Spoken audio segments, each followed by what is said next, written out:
Today's the day. Back into Hell's Kitchen. We did it. Hashtag save Daredevil accomplished. Hashtag Daredevil born again. Hashtag Daredevil. We did it, Patrick! We saved Daredevil! Wow, Madvocate, do you like anything? I'm making this rage-induced video because I love the Netflix show. Please have some self-awareness. Never mind that, I realize that's too much to ask from some of you people. What do you mean by that? So let me re-establish the ground rules I go by on this channel when assessing Cape Slop. Hi, I'm Madvocate. I do not care about what is in those little pow-wow slam kerplunk word bubbles in your precious comic books. Those aren't canon to the universe Daredevil takes place in, so throw them out the window. As far as everyone should be concerned, prior to Born Again, the MCU 616 Daredevil's only existence is found within the collection of Netflix seasons, Hawkeye, No Way Home, She-Hulk, and Echo. Netflix was initially not going to be canon before the famous creative overhaul, but I already went over all that in my pre-Born Again video. On that note, I also do not care about what happened behind the scenes that may have negatively affected the final product. That did not happen in-universe. It does not get a free pass from being criticized because they utterly failed to properly plan what to do with this property. Much less when they is a multi-billion-dollar company who's had over 15 years of experience developing this franchise. Oh, you want me to go easy on Born Again because they failed to see how great the Netflix show was and idiotically canonized it halfway into their reboot's production and now its characters do not line up with their versions? I missed the part where that's my problem. For this review, I will mostly focus on the content being made during the overhaul, since it's what directly ties into the original Netflix show, and it's the content the normies claim is actually amazing and saved the show in the end. Remember, I wasn't going to watch Born Again until they turned it into a season 4, so the overhaul material is what I'm most concerned with. But more importantly, it's so I actually have a chance of publishing this before season 2 airs.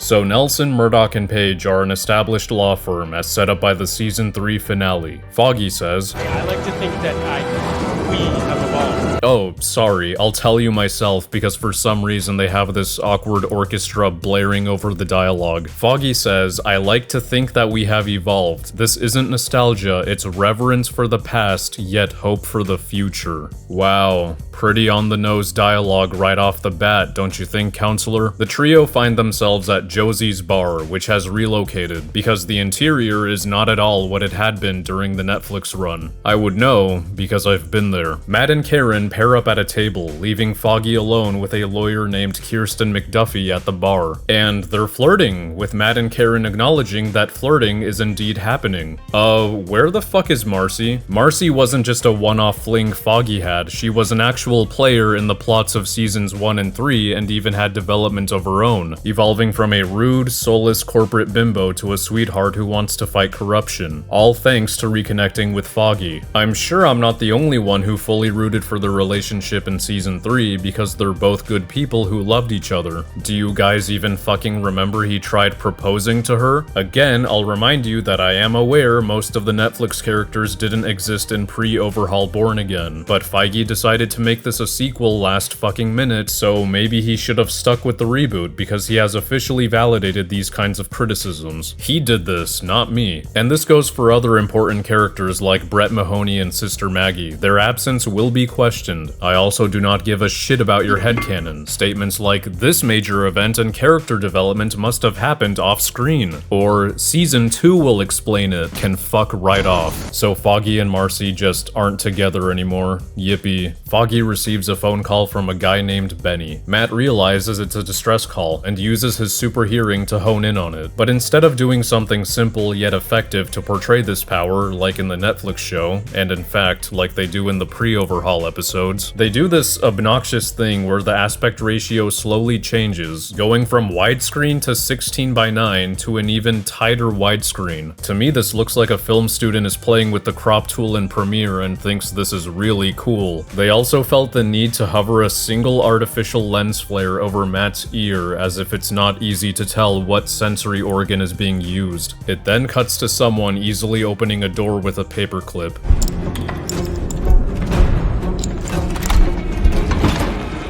It's a secure building, Benny. You're safe. Apparently not. The paperclip is then thrown at a fly on a light bulb. They've slipped in a Daredevil 2003 reference, a scene that will always humor me since Bullseye was in a cast from head to toe, arms and hands completely static, making this impossible. Hands then come up to fix the loose bulb, and the embossment on the gloves confirm that this is indeed Bullseye. I saw someone on Twitter praising this moment as a great little detail because Dex was so neat in season 3. And this is called continuity, when no, him being disturbingly neat and organized was taught to him by his therapist as a way to stop him from going off the deep end. Then you'll rely on our structure.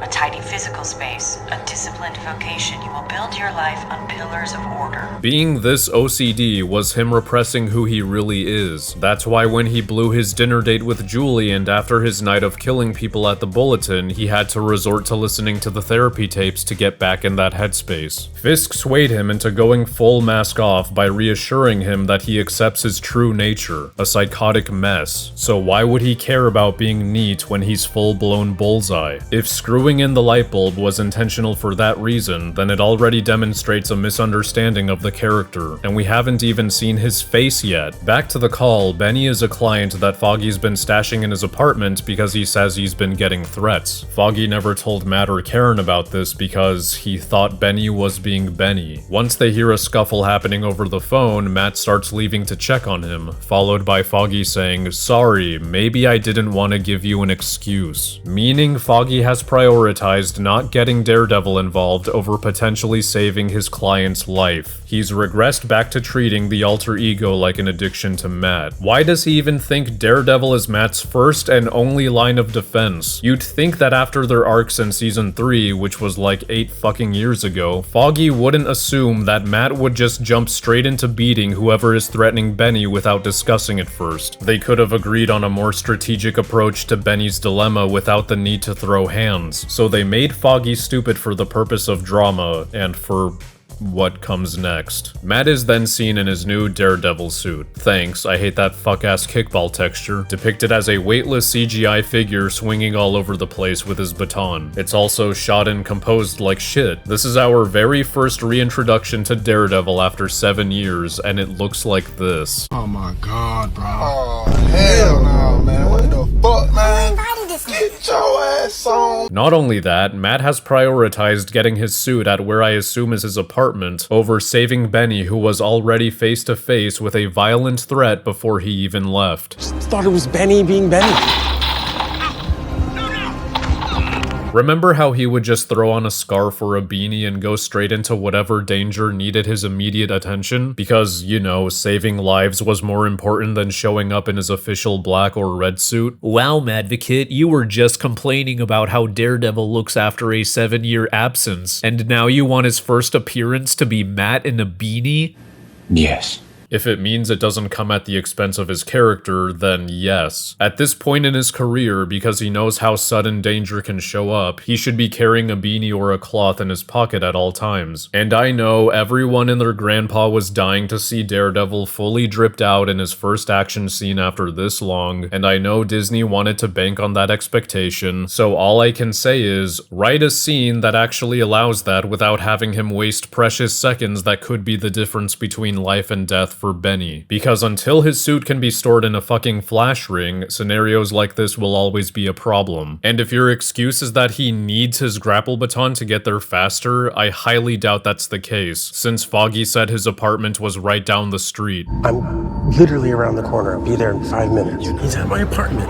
It's just down the street. Assuming Matt's apartment isn't conveniently sandwiched between Josie's and Foggy's apartment, he would have had to take a detour, wasting time. Benny then tells Foggy that the intruder wanted to know where he was and ominously hangs up. I took this as Dex mortally wounded Benny and he ended up bleeding out a while after Dex left. Matt hears Benny's last words and metal clicking, which is Dex setting up his rifle, and realizes Foggy is also in trouble. Meaning Dex stupidly didn't fully kill Benny, giving him him the chance to tell Foggy this, and is the reason Matt heads back to Josie's before shots are fired. So then comes the moment that was made embarrassingly obvious in the trailers and interviews. Foggy receives a fatal shot to the chest. 5 seconds later, 2 witnesses from the bar come out to shoot back, only to immediately get headshotted. Why the fuck did Foggy and Benny not receive a headshot as well? It is of no concern. So the shot Foggy received was parallel to where he was facing, meaning Dex is down the street that way. But then he emerges from across the street, perpendicular to Foggy, so I don't understand. People are gonna say He ricocheted the bullet so it would go through his heart. but, like,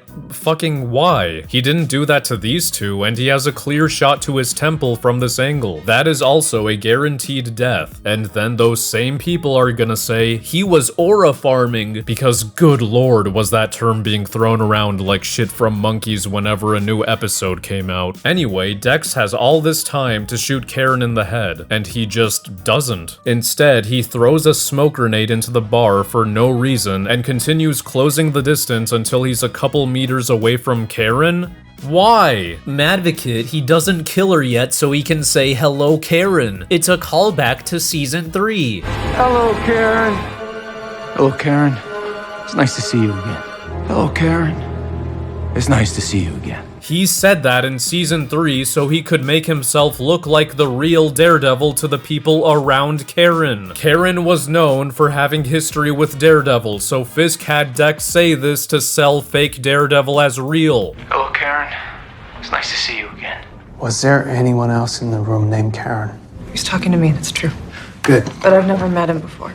According to your own newspaper, you've met Daredevil at least twice. He's not in a Daredevil costume here, and there's no one else to hear him say this. Do you guys even remember that moments like this had an actual reason behind them? Also, what is his fucking plan here? I guess there's no other way to express how Dex continues to be dumb without addressing the big reveal from the finale. But first, I want to mention how so-called Daredevil fans really didn't care about what they were watching when this episode premiered, as long as he and Bullseye were punching each other on screen. Before the whole season was out, lots of Twitter normies expressed how this rivalry makes sense simply because they fought each other in season 3. They clearly never stopped to remember how Dex was merely a hitman for Fisk. Every violent act unleashed upon Daredevil or his friends was an order from him, with the exception of the finale, of course, where at most Matt gets in his way of killing the Fisks. But keep in mind, Daredevil was also the guy who exposed his relationship with Fisk as one big lie. Dex didn't have a personal grudge against any of them, and I'm not taking the moment Foggy punched him once as motivation to go out of his way to kill him several years later. Some of these people believed it was because he knows Daredevil is Matt Murdock and wanted to make him suffer, but Fisk never told him that. He never told this to any of the FBI agents under his control. Only his lawyer Donovan knew. And no, Patrick, Dex did not see Matt's face in the finale, nor did they ever say his name. So yeah, the fact that a lot of people acted as if this was a natural progression from season 3 without needing context is really telling. So they reveal in episodes 8 and 9 that Dex went to kill Benny and Foggy because Vanessa ordered him to. A thief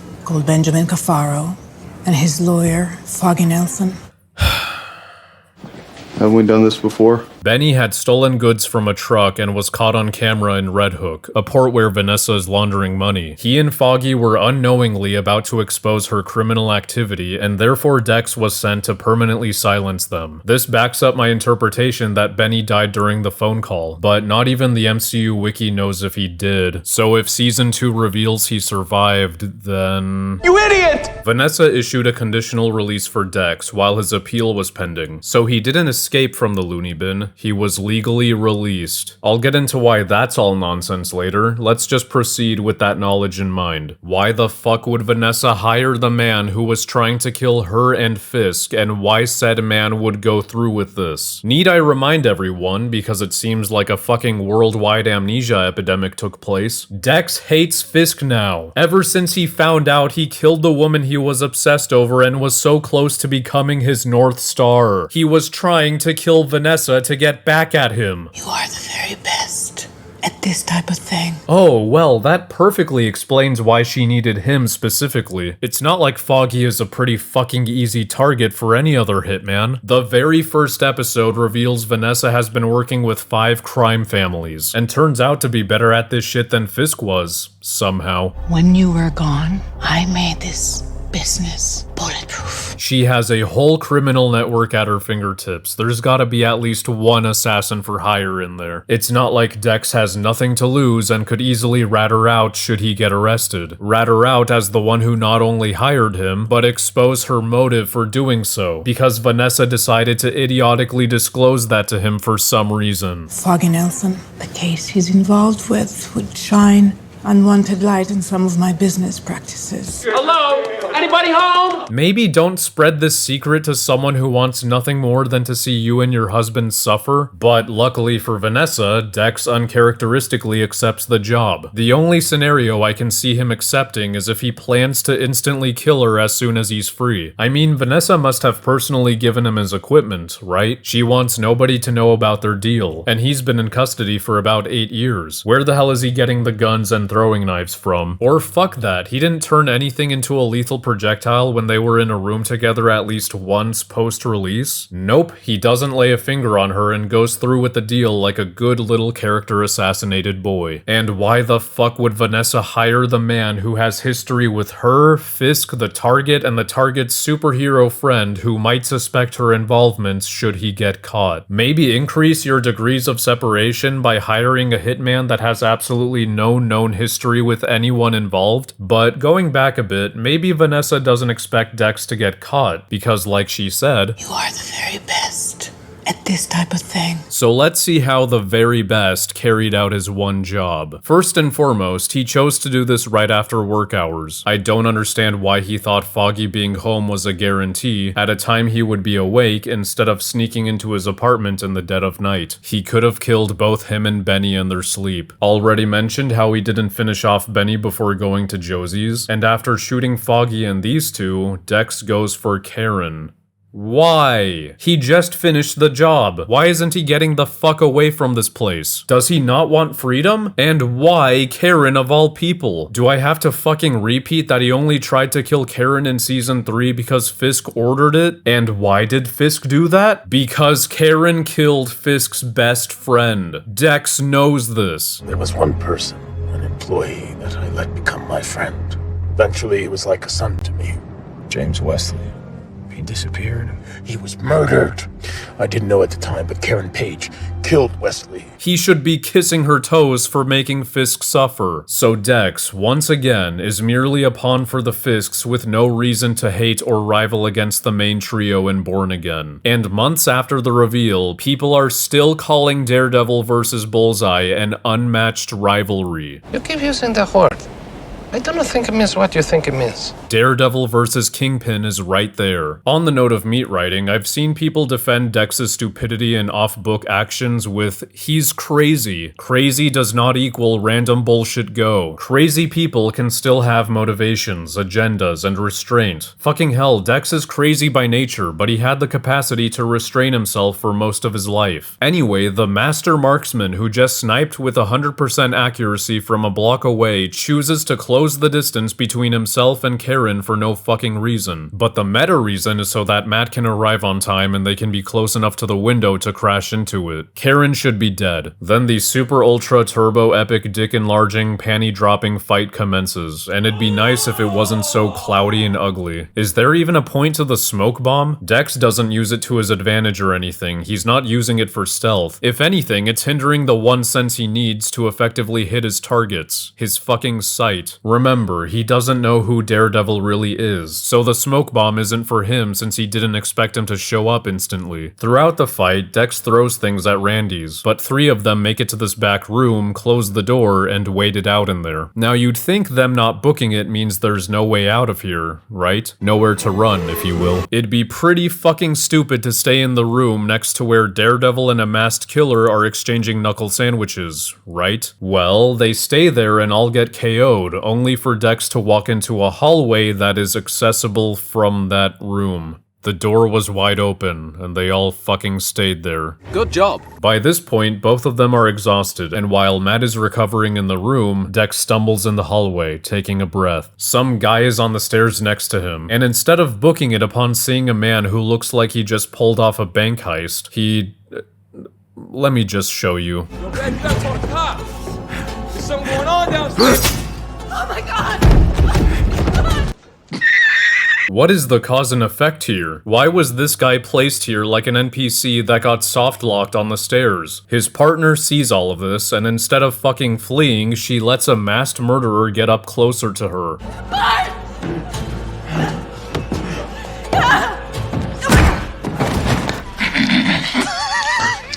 Where are these people's survival instincts? Halfway up the building, Matt vanishes as Dex struggles to go up. Once he's on the roof, Matt cables up from behind the building and strikes this pose, another one of those moments labeled as aura farming by the normies, and their excuse for why he didn't simply keep hurting Bullseye. Isn't being trapped in a hallway the ideal combat scenario since he literally said it's worse for him to keep his distance? That guy in my suit kicked my ass. I can't beat him from a distance. I gotta draw him in close.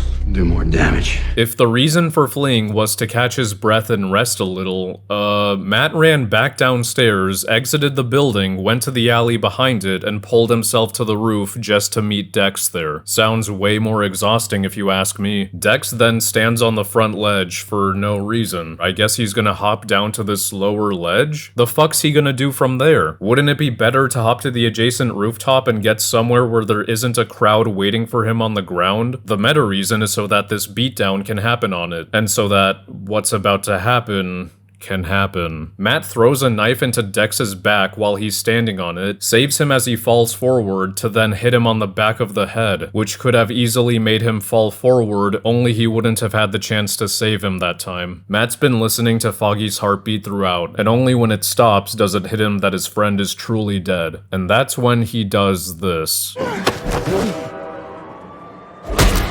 Well, I suppose to have this moment, it was another reason they made Dex ricochet a bullet into Foggy's chest instead of an instant kill like with these two. Yay, contrivances. So I'm sure you've all heard the criticism that this is out of character for Matt after his arc in Season 3. Breaking the no-kill rule, like 35 minutes later in screen time after not giving in, despite claiming he's gonna kill Fisk for a whole season. There's only one way to stop me, but you're not gonna do it. Are you sure about that? Maybe I'll stop him. For good this time. When I get to Fisk, I'm gonna kill him. What were you gonna do to Fisk? Kill him. It has to be done, Karen. I don't want to leave you, but I can't ask you to be accomplices to what I have to do now. What does that mean? It means that Matt's gonna kill Fisk. Matt, please. No. We try it your way. And I'm sure as fuck not gonna be an exception, so what are the main defenses I've seen? You really think, after what we assume is 7 years of peace for Matt, Foggy, and Karen, that Matt wouldn't fucking snap after his best friend is murdered in the street randomly by Bullseye? His entire world was shattered. We? Who's we? Oh look, the MCU fan kinda forgot the 5-year-long blip happened during these 7 years. A time that wasn't fucking peaceful for many, and would have been worse for Matt, who basically heard the rapture happen around him. He had front row seats to listen to half of his city cry out in panic at their loved ones inexplicably disappearing. This worldwide wave of immense depression would have hit him like a train throughout these 5 years. Not to mention, we don't actually know if Karen or Foggy were snapped as well. We know Matt survived thanks to Echo, so keep us out of your assumptions. This defense goes hand in hand with a general one I've seen. Wouldn't you kill the person who just offed your best friend? 'Cause I would. Which is always funny because we are not talking about me or you or anyone else. We're talking about Matt Murdock, who isn't like most people. Matt has already tried killing before. It happened twice with Nobu. First time was an accident. Some people have the impression Matt did this on purpose to make it out of here alive. And even if he did, I don't think it's an issue. He was bleeding the fuck out and literally about to keep getting paper shredded. It would have been in self-defense. And I used to think it was on purpose too. It kind of looks like he throws his baton at the light because they have the shot of him picking it up right before. But if you look closely, it's him deflecting Nobu's chain. And I don't buy that he did it on purpose because this sequence of events happened so fucking fast, I doubt he was strategically thinking what angle he needs to block the chain at for it to ricochet into the light, so scratch this instance off the list. It's funny when people bring up the second instance because I think it's also bad. In fact, the season 2 finale in general is terrible, and the worst episode in the Netflix run. I know people think that just because I've defended the show in the past and praised it in passing and based my online persona off of the character means I think it's this untouchable masterpiece, but I really don't. There's issues with every season, even my favorite one, and I was actually a bit more critical of it than my peers were during our last rewatch, but it remains some of the best cape shit content out there and could never stoop to the level of something like The Flash. Anyway, it always tickles my funny bone when people defend one shitty episode by bringing up another shitty episode. But then it's funny twice over because Daredevil fans can't even agree whether throwing Nobu off a building breaks the no-kill rule. I saw someone say this instance is justifiable because Nobu is a zombie. This is a resurrected version of him, so it doesn't count. Yeah, I guess you could say he's a zombie and therefore not human. You know, ignoring the fact that he looks human, walks and talks like a human, thinks like a human, has human vulnerabilities, has sentience and a conscience like a human, but he's died before, you see, so it's okay to kill him. I think it's bad because there's no way Matt knew he was gonna survive getting yeeted off a roof this high, and Matt was just kicking his ass, there was no need for it, just like Bullseye. But then they pussied out by having Nobu survive, only to then get immediately decapitated by sticks so they could be like, see, he didn't actually break the rule. And even though Nobu happened, you still have to take season 3 into account. It has the latest developments for our hero, and last time we saw him, he made it clear this isn't a line he's going to cross even at his rock bottom. He even intervenes when Dex throws glass into Fisk, meaning he can't even let someone else finish off the man he wants dead in the heat of the moment. They don't make it clear if Matt was able to hear Nadim's video playing on everyone's phone as he was on his way up, or if he even heard enough to deduce that it was the solution to take down Fisk. But it seems like the intention was he doesn't know about the video. It's the silver bullets to take down Fisk. Shit, the world has to know.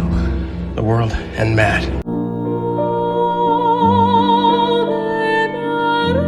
So it makes the scene that much more powerful when all he knows is his only hope is dead, with no silver bullet on hand. And despite having Fisk a foot away from him, on his knees, submitting himself, Matt cannot do it. This ending had proven Frank wrong. You know the one thing that you just can't see? You know you're one bad day away from being me. Come on! Kill me! No! God knows I want you.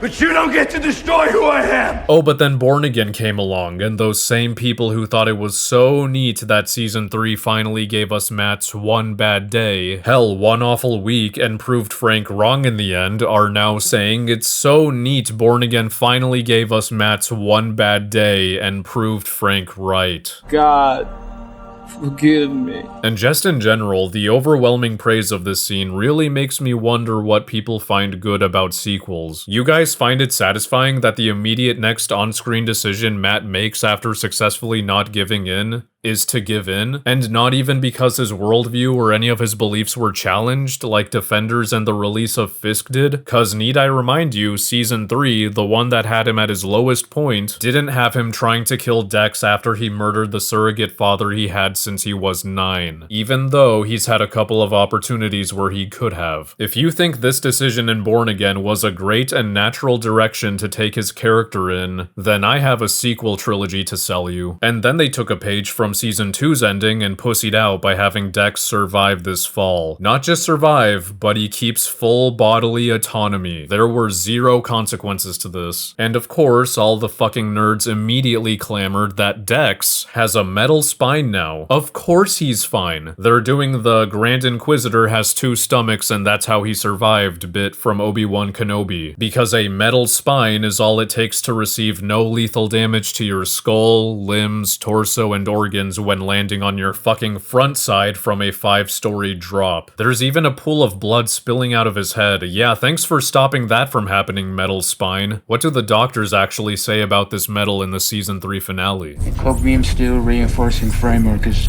Can't replace pulverized vertebrae. Patient knew the risks. We continue. I just don't know what that means. I don't know what that is. Born Again never follows up on what cogmium steel is or what this means for Dex's durability. All we know is it saved him from being permanently paralyzed, nothing else. So that was fucking shit. I wonder what the original opening scene was gonna be before the overhaul. Oh, look at that, the lead director himself leaked it. Matt was in the outfit. He then pulled off his mask, and he was just so unbelievably sad, crying and all that. Then he dropped the mask, and that was the whole scene. It was supposed to be the last thing that happened after Foggy died, and it explained why he didn't put the suit on for so long. But now, we have a whole episode about that. Intriguing. So we wouldn't have had Foggy and Marcy's development ending off-screen, no Foggy being an idiot and regressing his character, no Matt prioritizing his suit over saving a client's life, no Bullseye because a corrupt cop would have been the one to kill Foggy, meaning he isn't character assassinated by working for Vanessa, and Vanessa isn't made an idiot by hiring him of all people, no Dex being a dumbass for deciding to stay after killing his targets instead of getting the fuck out, no disgusting fight scene with him where he chooses to hinder his sight, no dumbass civilians with zero self-preservation instincts, no character assassination for Matt, and no Dex surviving this bullshit, making the original scene better by default. How could you even say that? The original scene would have been 10 seconds long. 10 seconds of nothing is still better than 10 minutes of shit. I don't care how hard the action figures are slamming into each other. That's why episode 5, the filler one, ends up being the best episode. This is my favorite Dex scene ever. He's so gentle and brotherly here.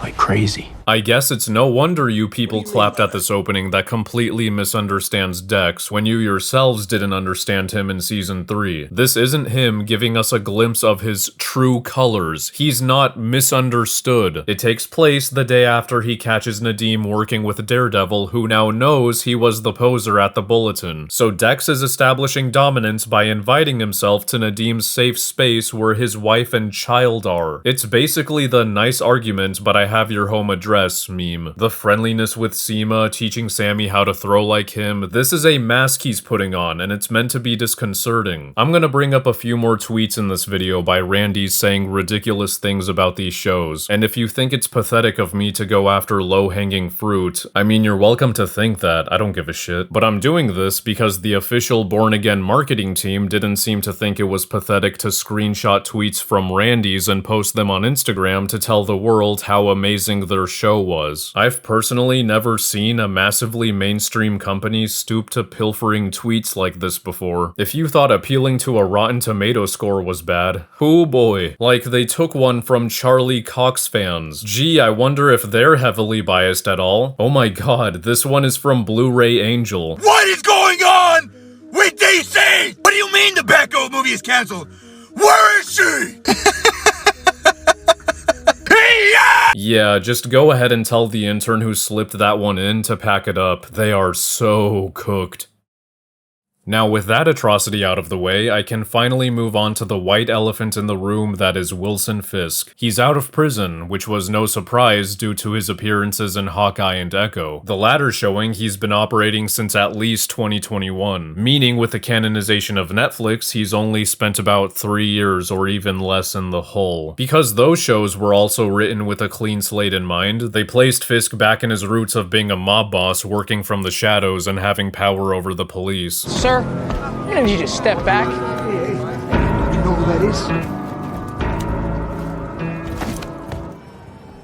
I suppose to not be a complete retread of Netflix, they made his on-screen time as a mob boss short-lived to then adapt the Mayor Fisk comic storyline. I mean, that still doesn't make a whole lot of sense even before the canonization, considering in Hawkeye, his reputation as the Kingpin was already established to the point where he worried an Avenger, and he was a wanted man by the end of it. But that's small fry compared to what he's done before. Canonizing Netflix just doesn't fucking permit the return of Fisk in a bigger position of power than ever before without shitting on its themes, world building, characters, and payoffs. Of course, there were all these theories about how Kingpin is back on the streets, 2 of the most famous ones having to do with the blip. Either he didn't hold up his end of the deal with Matt because Vanessa was snapped away, or he was pardoned by the government out of desperation as part of a deal to provide financial support during this worldwide crisis. Both of these, unsurprisingly, don't work. It seems like an overwhelming amount of people people forgot that Matt's deal wasn't the thing keeping Fisk in prison. Again, the implication is he didn't know about Nadim's video, so the deal was his last gambit, which would also keep his identity and friends safe by using Vanessa as leverage because he figured it was the only way Fisk would fold. What is Fisk really getting out of this? Fisk's woman. The feds will drop all charges against her. No. I swear, he's doing it all for her. Because he's claiming to have changed over a woman. If there's anything that can redeem a lost soul, love would have to top the list. Oh, come on, even a monster like Fisk. You trust that he'll keep his word?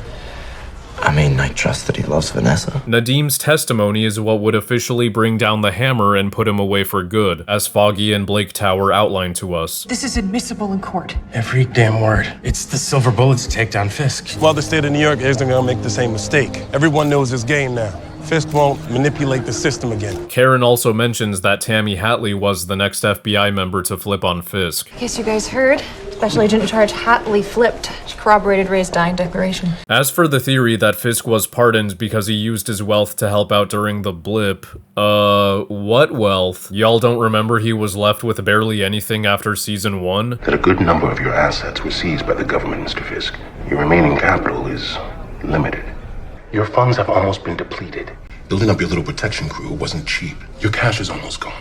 If I do this, that's it. The same thing would happen again after season 3, probably worse after his additional and more severe crimes. Fisk would be pretty fucking low on the list of people who could meaningfully make a difference. I'll throw in 2 honorable mentions. The first being, the blip forced the prison to release him. That's it, I've not seen elaboration for this, or what the logistics are, as if half of the cells being emptied means anything for the remaining inmates. And I just don't see how Fisk wouldn't be a special case by this point. He's got a trail of bodies behind him and he corrupted both the NYPD and FBI. How would he not go to the raft? Remember, the raft isn't just for superpowered beings. Like Foggy said, It's not gonna be the same this time. They're gonna throw him in some supermax hole where he can't compromise anybody. And yeah, I'm aware Matt calls him delusional, but remember, they don't have their silver bullets or even a plan at this point. The second honorable mention being, Fisk got out of prison before, he can just do it again. Not even joking. I don't know what kind of barbaric troglodyte makes this defense unironically, but do you even like stories? You're telling me you are satisfied with a never-ending cycle of Fisk getting in and out of prison. You don't care for consequences, cause and effect, setups and payoffs, or even thematic through lines. Why not? Let's get 10 seasons of Born Again where Fisk is the main antagonist and commits bigger crimes every time. Each season concluding with a finale where he's finally exposed for being a bad guy. But oh no, the next episode tells us he tricked people into getting released. All because you allegedly missed the Netflix show. Disney brought him back. They're gonna make him do this till he's 90. Oh, and let's not forget about this doozy. It's just like the comics. There is no finality.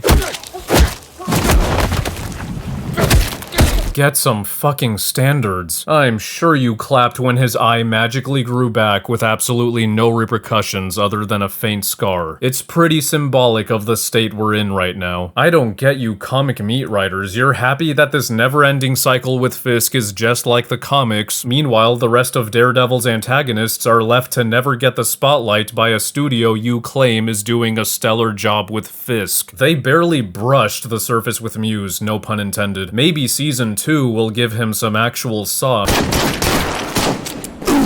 So all these theories are pretty bad, but at least the blip is such a unique event where maybe something could be worked out there. Nothing airtight, but the blip and its consequences are something nobody on Earth could have expected or prepared for. So there is a lot to explore on that front. I mean, phases 4 and 5 sure as fuck didn't do anything meaningful with the aftermath of it. The world seemed to just return to the status quo, but it wouldn't have hurt to start with Born Again. It makes sense with it being the one show that's intended to be more grounded than the rest of the MCU, but if I'm being completely honest, the best possible way to explain Fisk's freedom is by not explaining it. At all. No matter which one you pick, it's gonna bring up more questions. It's just a can of worms they shouldn't even bother going near. And as I progressed through the season weekly, I thought they actually made the smart choice of avoiding the topic at all costs. But then the finale came out with an answer. Let's see what the real, official, canonical reason for why Fisk is not behind bars is. The whole FBI corruption scandal, Agent Nadim, all that. It's why my husband was acquitted.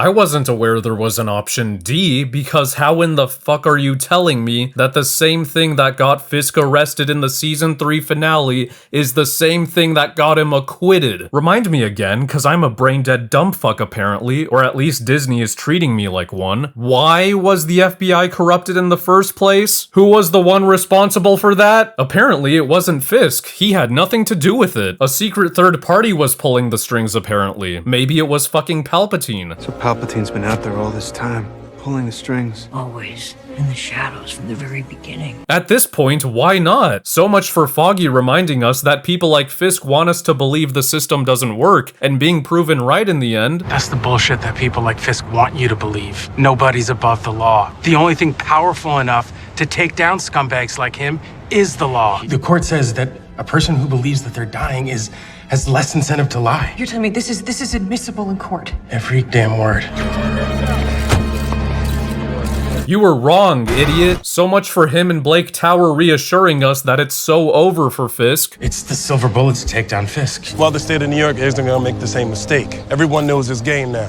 Fisk won't manipulate the system again. You were wrong, morons. So much for Matt telling Nadeem that his son will admire him for his sacrifices. I heard a man standing up to Fisk. Your son will hear the same thing, and it'll mean a lot to him. You were wrong, doofus. His son will forever see his father's sacrifice as the reason Fisk was acquitted. So much for the Chad Mahoney delivering this badass line. Please give me a moment to say goodbye to my wife. Did you get one to Raina Dean? Please! No need for goodbyes. Fisk got to be with her scot-free shortly after this. So much for that overly triumphant ending.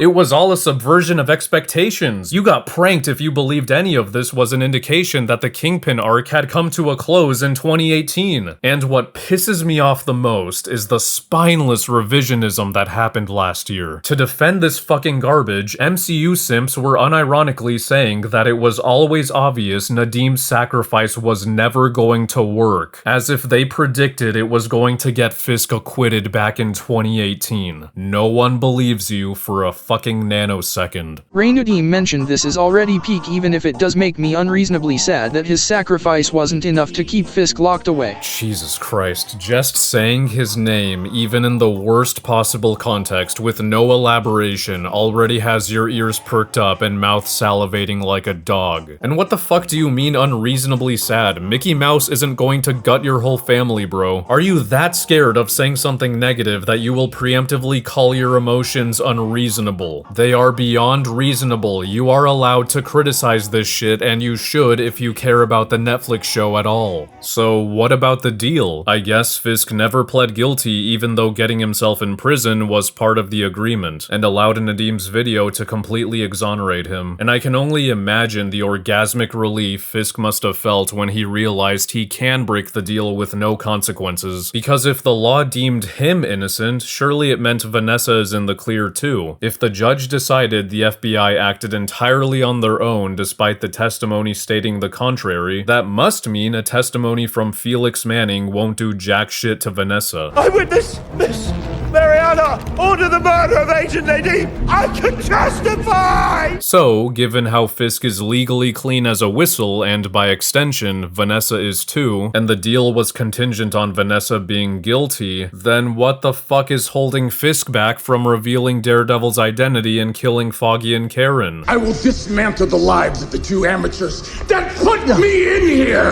You, Mr. Murdoch, and Franklin Percy Nelson! I didn't know at the time, but Karen Page killed Wesley. So I want you to kill Karen Page. I will never stop hunting Karen Page or Foggy Nelson. I will tell the world who you really are. Fisk was freed before 2021. He's had several years before this show even started to screw over the trio that fucked every single one of his plans. And if you want to argue that maybe Foggy and Karen were blipped and that's why he didn't, they would have returned in 2023. That's 2 whole years for Fisk to make a move before the beginning of this show. That still doesn't address why he didn't dox Daredevil, who was there the whole time. He doesn't even do this when he becomes mayor and runs a strict no-vigilante administration. Make whatever excuses you want for why he deliberately chose not to do anything, but there is absolutely no excuse for why he hasn't had Karen killed. She's the one who hurt him the most on a personal level. Probably wasn't fair. 2 trained journalists working on a Feeble old woman like that. It's easy to push her. Get her to say things she doesn't want to. James Wesley. He died quickly. I killed Wesley. I shot him 7 times. Because the clip ran out. He deserved more. And all that talk from Foggy about how Matt doesn't kill because he fundamentally believes that everyone deserves a shot at redemption, even Fisk? Nope, Fisk did not take it. He went straight back to rebuilding his criminal empire after he was acquitted. Cool! The opening is followed up with a 1-year time jump, completely skipping Foggy's funeral to Dex's trial, where Foggy's family is nowhere to be seen, making this one of the most unceremonious deaths of an OG I've ever bore witness to. Matt says this about Dex. Killed on the whim of a violent and disturbed man, a self-styled assassin with a grudge, out to murder his perceived enemies. What? What are you talking about? What the fuck is going on? Did Matt forget that minutes prior to the murder of Foggy, he found out that Benny has been receiving threats ever since his court hearing was coming up? You know, Foggy's client who was also just killed? Benny, what's going on? Are you okay? Foggy, he wanted to know where you were. How did this not set off 10 alarms in his head? And even if we ignore that, keep in mind, this is like 8 years after season 3. It should have been highly suspicious to Matt that Dex went after people who are essentially Randy's to him, and not Fisk, the guy who used him to gain power, killed Julie, broke his spine, and led him to rot in an asylum, all while he is a free man. Then in episode 8, they double down on this by having Dollar Tree Mahoney, I mean Cherry, state the same. Poindexter was just trying to settle an old score with Foggy and Karen and you. I would like to hear these characters describe exactly what Dex had against the trio, how they would connect the events from season 3 to this conclusion they're so certain about, because it sounds like several leaps in logic would be made. We dug. The DA dug. I don't care. Matt Murdock is smarter than this. We have seen as much in the first episode of his first appearance when he was questioning the motivations behind Union Allied's attempt to silence Karen. I cannot believe the idea that Bullseye was trying to silence Foggy and Benny never crossed his mind until Josie tells him what Foggy drank that night. O'Melveny's Foggy never finished his final round. He was celebrating early. Christ, he knew he was gonna win and somebody silenced him. This is over a year after Foggy's death and months after Dex's sentencing, by the way. Come on, man. I'm a really good lawyer. You keep telling yourself that. Yeah, let's not use our deductive reasoning and instead conclude it was just a massive coincidence that Dex was released shortly before Foggy's court hearing while his client was being threatened. It has to be soon. In the next few days. Dex just happened to unknowingly do a mysterious third party who wanted Benny dead a favor. Right. And remember how Matt knew Benny's crime took place in Red Hook before the show even started? It's Benny. After that thing in Red Hook, he said he was getting threats, so I stashed him. Well, in the finale, Matt reveals he's known the Fisks have business in Red Hook. Well, Vanessa has used the port to store art for years now. Brother, how have you not connected the dots for over a year? For someone as paranoid of the Fisks as he is, none of this made him the least bit suspicious of their involvement? Exactly what kind of a lawyer are you? A really good one. I'm Spider-Man. Also, Matt claims to have checked Foggy's case files after he died. I think there's something in the motion he was about to file. He was moving to dismiss the case. I think maybe I missed something back then. But then look how fast Karen finds the something he missed by simply going to the storage unit where the files are being kept. Hey, this is it. A year and a half ago. Yes. Here's the motion Foggy filed. Foggy was going to argue that... Whoa. Due to the unique nature of the Red Hook port location, no crime was committed in the state of New York or even the United States of America. Therefore, the court has no jurisdiction to prosecute. What?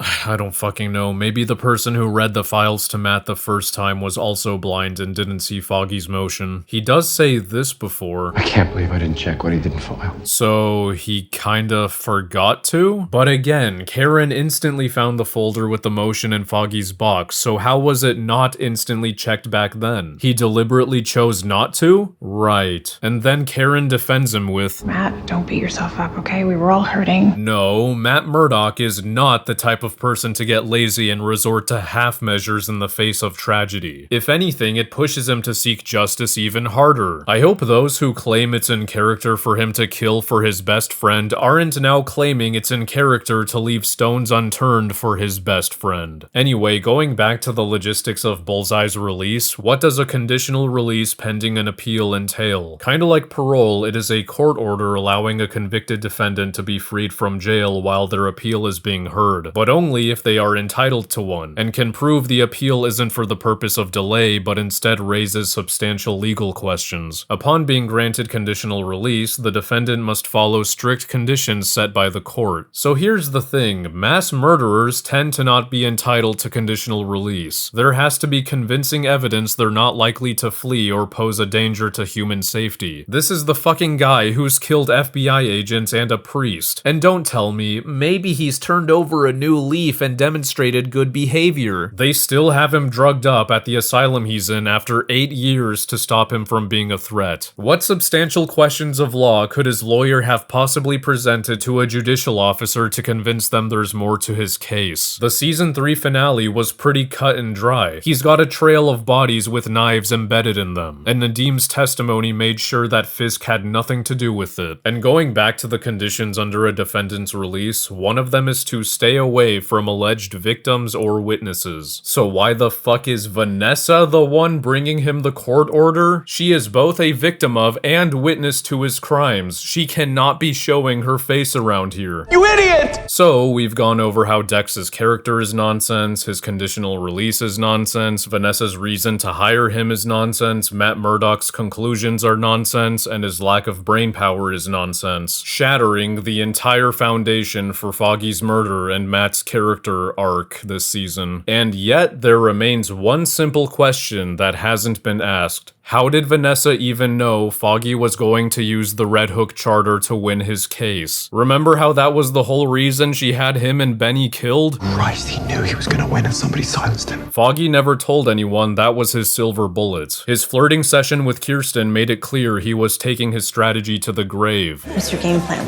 I'll keep my strategy to myself, thank you very much. $50 says I can worm it out of you before eventually. Not a chance. So the only way Vanessa could have known this that I can think of is after Foggy presented the Red Hook charter during the discovery process, assuming he did, the district attorney leaked this to her? But if she has the prosecution in her pocket, then why not just pay or extort them to drop Benny's charges? That would omit the very high risk of having 2 murders traced to her, and avoid the possibility of someone else publicizing the Red Hook charter. Cause that's another thing, Vanessa didn't bother sending someone to destroy the evidence that would expose her immediately after taking Benny and Foggy out. It's just sitting in a storage unit a year and a half later. And even if she did, she didn't know Foggy was keeping his strategy to himself. What if he told Matt and Karen or even Kirsten about it? She has no idea who he told, and she only told Dex to kill Foggy and Benny. Holy fuck, she's stupid. When you were gone, I made this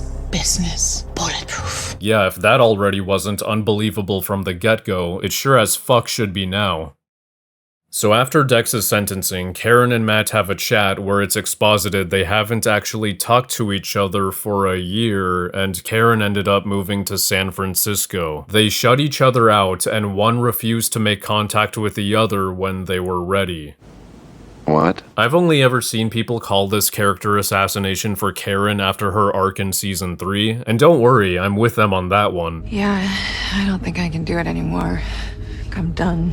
When someone in need tries to push you away, you have to find the strength to hold on tighter. Look, I was never gonna leave you up there, and I'm not leaving you now. Neither will Foggy. But I don't seem to see Matt get shit after his development in season 3. Maybe I was wrong to push you away. Look, the way I've treated you, the way I've treated you both, you deserve better. Yes, we did. Yes, you did.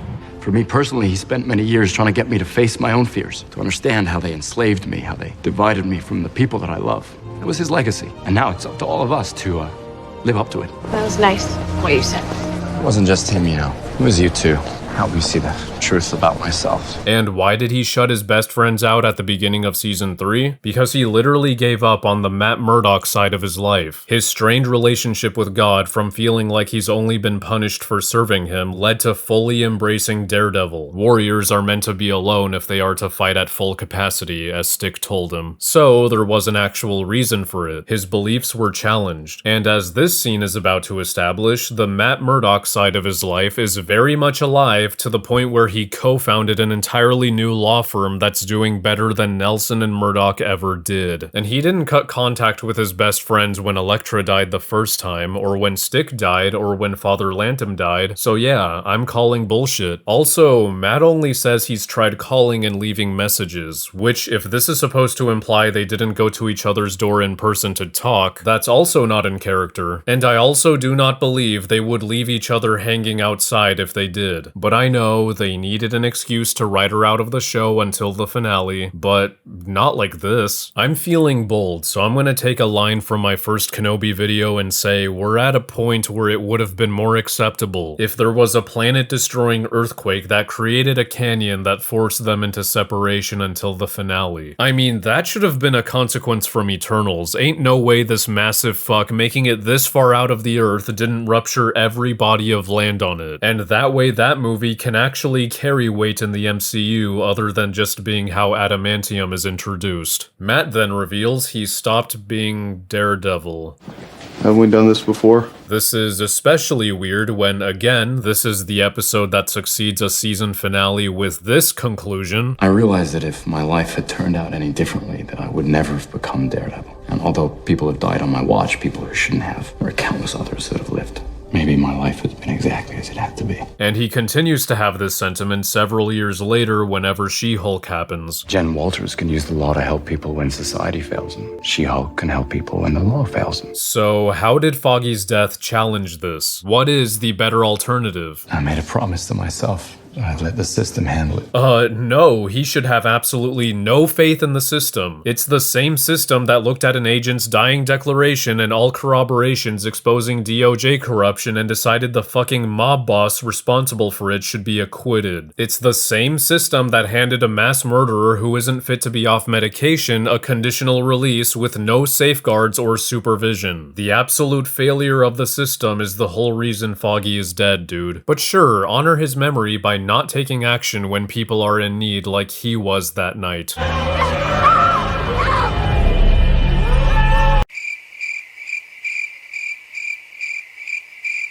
At least in the Defenders, it's heavily implied he was going to step in if it weren't for the police showing up. What's up, man? I want your goddamn head. Oh, yeah? Yeah, let's go then. What's up there, man? You want to try? You gotta come at me then. Let's go. Bitch! Let's go. NYPD, break it up. That's enough. And he immediately goes to help some Randys in episode 2. Hey, we're really sorry. Too late for that. Hurry! Run! Run!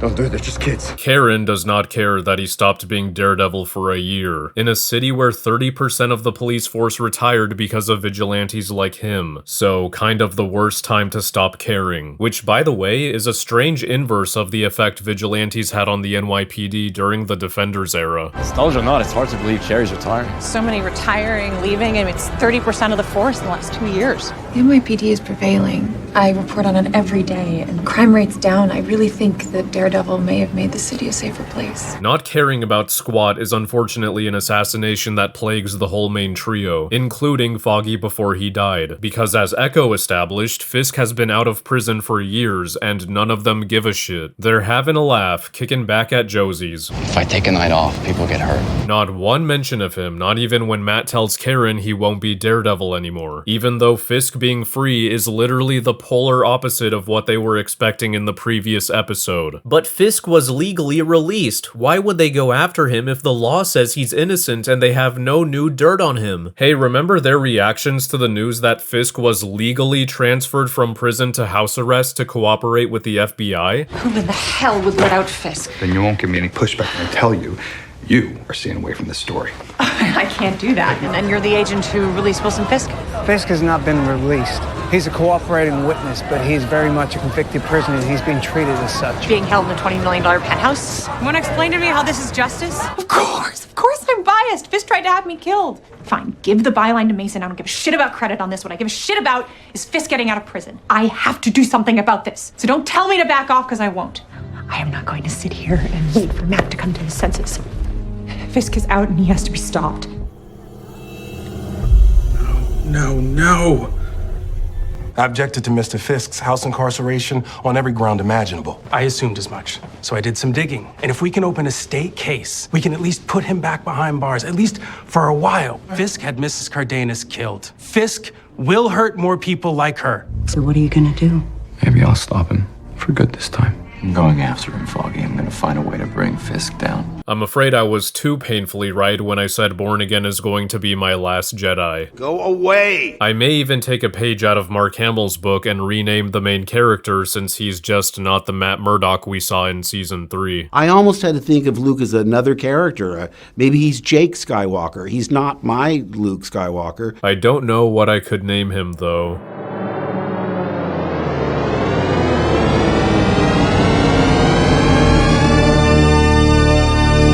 Oh, thank you, official Marvel YouTube channel. Matt Mudrock it is. And guess what? The trio do have new dirt on Fisk. But because nobody making these Disney Plus shows communicates with each other or watches each other's content, or they straight up ignore what happened in other shows, none of the Born Again writers addressed how Matt Mudrock was literally going after one of Fisk's crime divisions in Echo. I've been watching them all night, and then you guys show up and screwed everything up. God, that suit looks so much better. And yes, he definitely knows Fisk is behind the operation, because 2 minutes ago, in the same building he says he's been listening to all night, this is said. Kingpin thanks you for your loyalty. Also, at the Born Again diner scene with Fisk, he brings up how Echo shot him in the eye. I tried to mentor someone, but...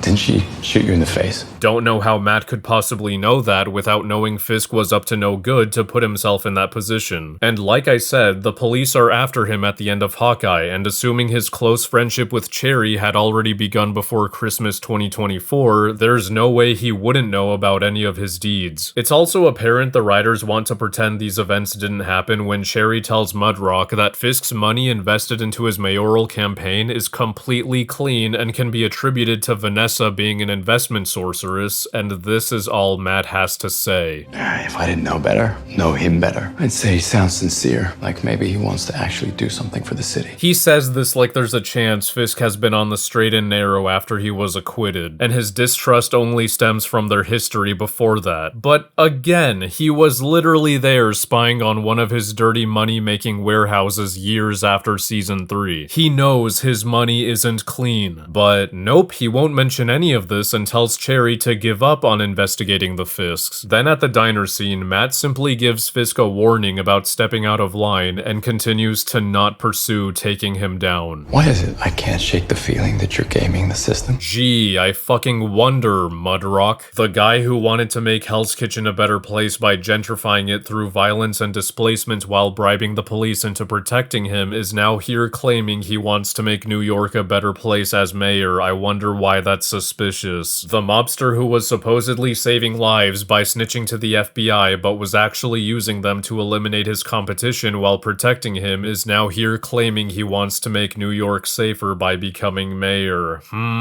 It sounds like after his 2 failed criminal attempts, he wants to do it again but use his seat in office as a shield from legal consequences. So if you say to me that you're a new man, I say fine. Yeah, fuck this show.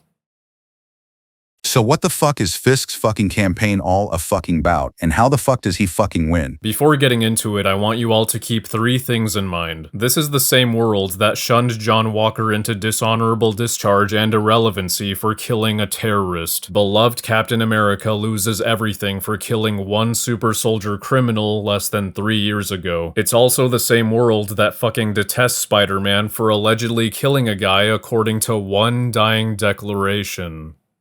Huh. And third, Fisk is running last minute during a recall election. The recall election is heating up with a field of no less than 15 candidates. He didn't even have the idea to run until it was already late in the process. Remember how Season 3 described what it means to run as a write-in? There's no way I can win. Of course not. Anyways, we're light years past the deadline. Then run as a write-in. You'd back a few votes. I mean, not enough to win. So even while ignoring his history, Fisk's already at a major disadvantage. His main and seemingly only issue he will be tackling is that vigilantes are bad and he won't tolerate their activities. That's literally it, along with being extremely vague by saying he's gonna make New York a safer place, which is obviously what every candidate is gonna say, but he doesn't present any kind of plan to execute this. And again, Fisk is proposing a vigilante-less future in a city where there's 30% less cops because vigilantes have been more effective at doing their job. Daredevil, White Tiger, they're the future. We're obsolete. We get sued and they get cheered. Do you feel safe on the streets? Daredevil's been gone for a really long time. You can't even go out with your family? You gotta worry about getting mugged? And we need him back. Anyway, what anecdotes does Fisk use to back up his claim that vigilantes are bad? It's almost a year ago now when those cops in that bar were murdered by vigilante. Oh, you mean the guy who was never a vigilante and simply a straight-up murderer? Words do still have meaning. Remind me, Fisk, when did Bullseye ever take law enforcement into his own hands to fight crime? Remind me, Fisk, where was Bullseye for the past 8 years right before that night at the bar? Oh, yeah, he was in custody for killing a bunch of people. He wasn't a vigilante on the loose. And remind me, Fisk, who was the only one who was able to cripple said vigilante and put him behind bars? Oh, it was the actual vigilante, the one who's publicly fallen under the correct definition for the past decade. But I guess in this world where famous vigilantes have existed for the past 18 years, everyone's suddenly stupid and thinks it's just synonymous with mass murderer. I myself have endured vigilante violence. Oh, you mean from the one who stopped you from escaping after you were arrested for racketeering, which caused a huge firefight between corrupt FBI agents and the police? Which is well documented? Okay, so Fisk's campaign is fucking substanceless. There's nothing here to latch onto, so what do his supporters even like about it? Why would you vote for me? Straight up, because you get shit done. You made things happen for yourself, now you make things happen for New York. Oh, what was the shit he got done? One RICO count carries a 20-year sentence. Fisk was convicted on 5. Please, wannabe Wesley, tell us what you think is on his resume that makes him an excellent political figure. I mean, Mayor Fisk. That's the coolest fucking thing on the planet. Oh, the name has a nice ring to it. Okay, thanks for the elaboration, buddy. This is all we get from wannabe Wesley, and he was somehow able to rack up 2,000 signatures in favor of Fisk with this limp-dicked rhetoric. So yeah, there's something about this. Oh, hell yeah, I'm watching the debate. At least Fisk is interesting. This is all we get from the common folk before Fisk is elected at the end of episode 1. Because yeah, if this is the direction you're taking his character after season 3, then his campaign and journey to getting elected should have been a season-long development. And you know, given us actual reasons to believe why 53% of New York is cooming over him, but instead it's pathetically condensed into a few seconds of nothing. Oh, Fisk is a quirky little guy, that's why I'm voting for him. But wait, there remains one more group of people who's also mentioned. Half the cops hate Fisk's guts, the other half dive off the Chrysler building for him. Fisk put a lot of my brothers and sisters in the ground, and none of us have forgotten that. If you can find a way to bring down that son of a bitch, every cop in the city's gonna have your back. The other half dive off the Chrysler building for him. Fisk put a lot of my brothers and sisters in the ground, and none of us have forgotten that. The other half dive off the Chrysler building for him. Every cop in the city's gonna have your back. The other half dive off the Chrysler building for him. But Madvocate, it's been 9 years. That's enough time for enough people to forget about his past. Okay, if it's been enough time for them to forget about the terrible things he's done, you know, the things he was most known for during the Netflix era, then how could he possibly have this many sycophants? Because that means they definitely should have forgotten about the good things he was less known for, which was one very short-lived philanthropic promise in 2015. He's essentially a nobody to these people with no political background and a nothing burger of a campaign, trying to eradicate the type of people who have made New York safer. Yet this is how they react when he's elected? He's a monster. I'm so sorry. I fell. You okay? Yeah. Sorry. Scared me. It's all good. Sorry. It's,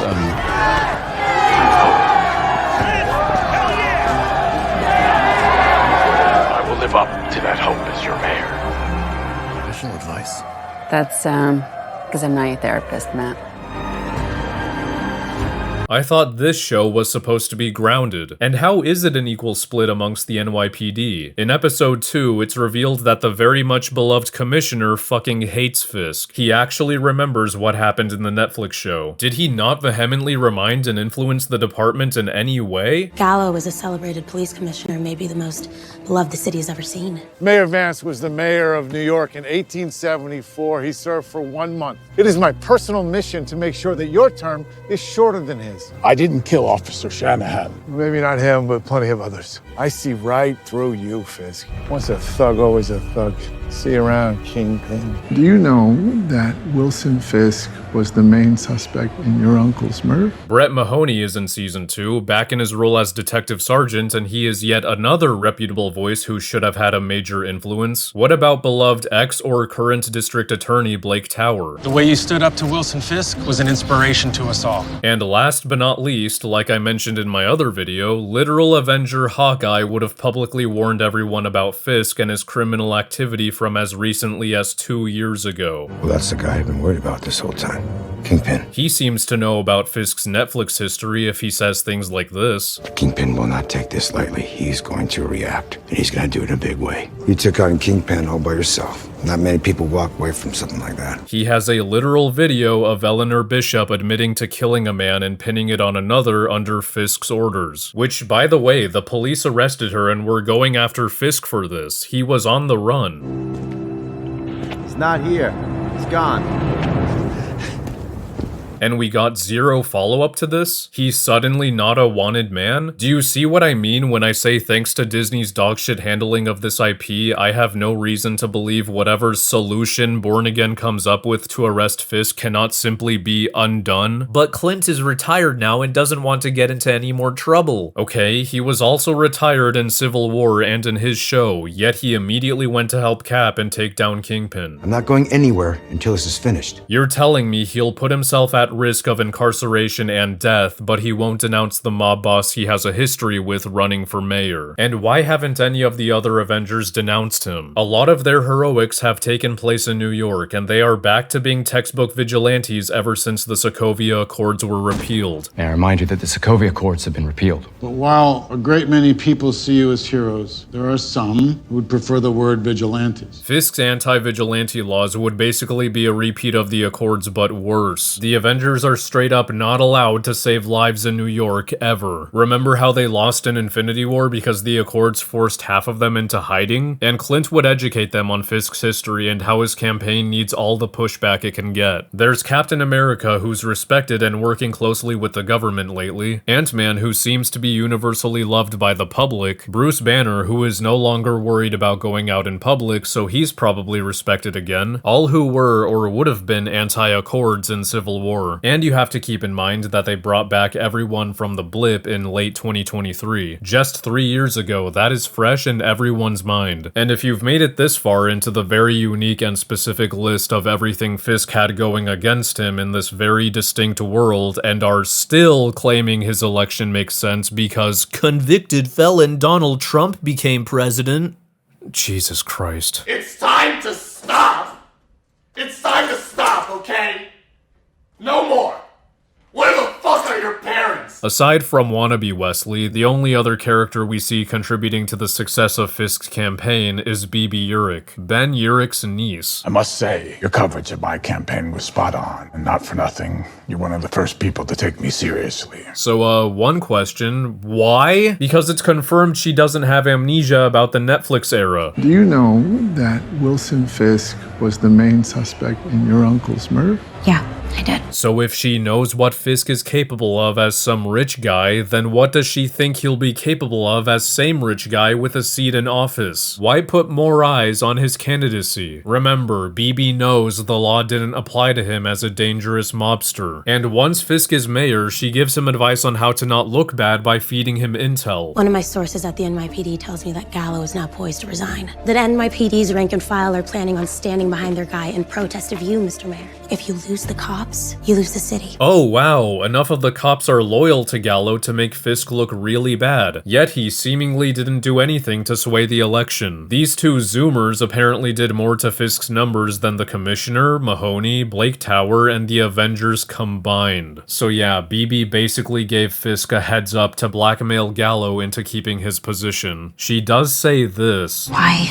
do you think I'm here? Not everything I write is under my name. Implying that all the negative leaks she's reporting about Fisk are done anonymously or under an alias. Yet the union-busting article she wrote was under her name. Isn't that counterproductive to her goal? Which is what exactly? Prop up the Kingpin as much as she can to then expose him anonymously? Why not just keep Fisk down while he's there? All the bad shit he's able to do thanks to his election is now partially on her. God, Ben must be rolling in his grave, and Karen and Ellison must be cringing into oblivion. Well, not Karen, because she clearly doesn't give a shit about any of this. Where the fuck is Ellison? Don't think you have some sort of proprietary claim over sticking it to Fisk. This fight belongs to every person in Hell's Kitchen. I'm one of them, so I intend to keep fighting. You gonna character assassinate him too, Mickey?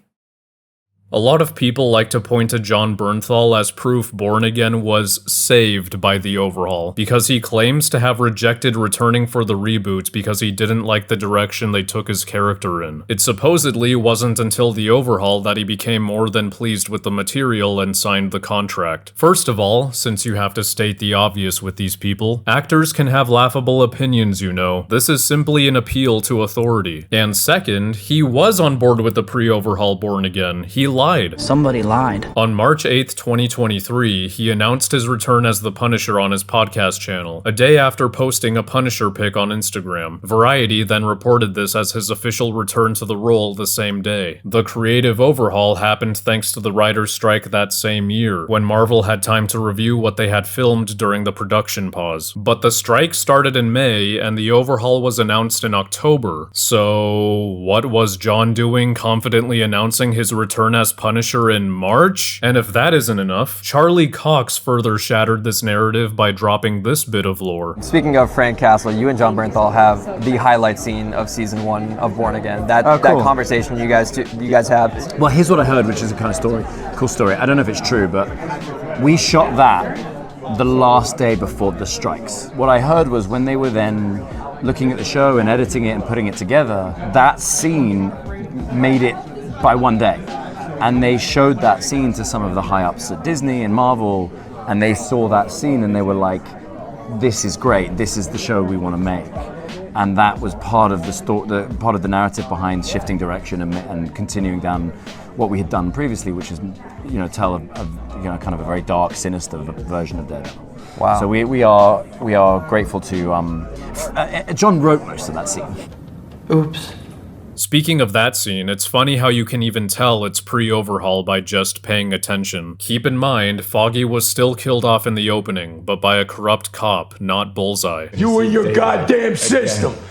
Christ! So what now? Every day Bullseye goes to the chow hall, eats his slop. You know he gets to breathe the same air that you breathe. Interesting how there's no echo when Frank mentions who killed Foggy, and we don't get to see him say this. But yeah, Jon only joined because the overhaul saved his character. What a fucking liar, dude! I love that Frank is the first person to officially call Dex Bullseye, because it implies they have history together and I need to see that. Okay, I know this tweet was made before the finale premiered, so it was confirmed that this isn't a possibility. But even without hindsight, no, it doesn't imply shit. Dex would be infamous by this point for killing a priest at a church, several FBI agents at Kingpin's wedding, and 11 people at a bar with insane throwing and shooting accuracy. We know Frank's been keeping up with the news, and it's only natural that the public or intelligence would have given Dex a nickname. Kinda like how the Punisher got his? The subject of your fucking tweet? But our intelligence people are close to completing a profile. They're calling this one the Punisher. I guess Blake Tower has a history with Frank because he's the first person to officially call him Punisher. They must have thrown hands, blasted guns at each other off screen at some point. Hopefully Born Again Season 2 gives us a flashback, cause I need to see that. I think Born Again will follow up on Frank and Kingpin's conversation in jail during Daredevil Season 2. There is no way Frank would forget the threats Kingpin made, as well as trying to have him killed in the cell block while in there together, or Kingpin's influence over New York City's underworld.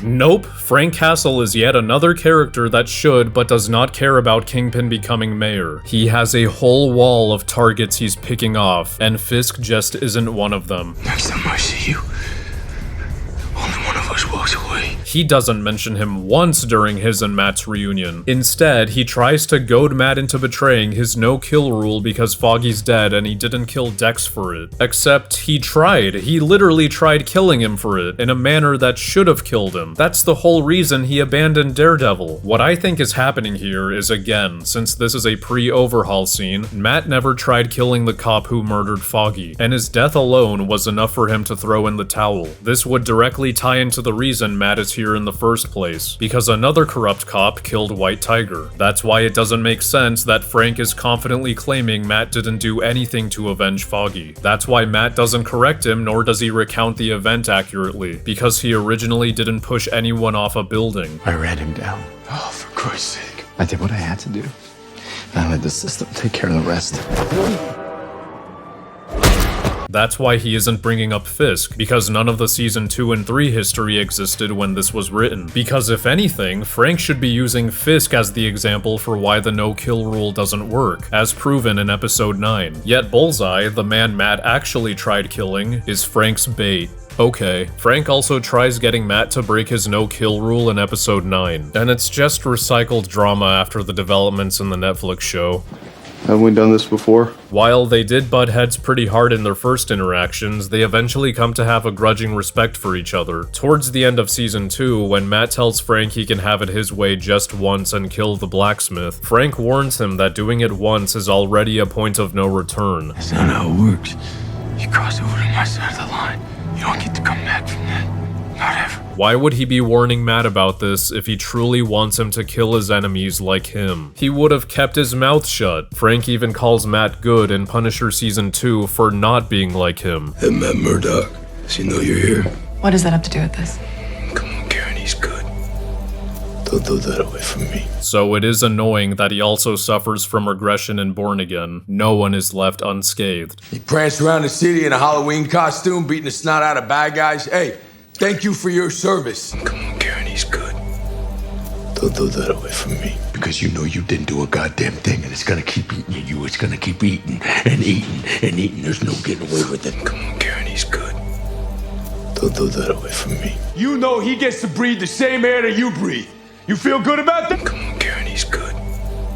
Don't throw that away from me. Do it right. Come on, he's right there. So, he doesn't care that New York's #1 criminal he personally has beef with became mayor. He hasn't planned an assassination on him, which he is more than capable of.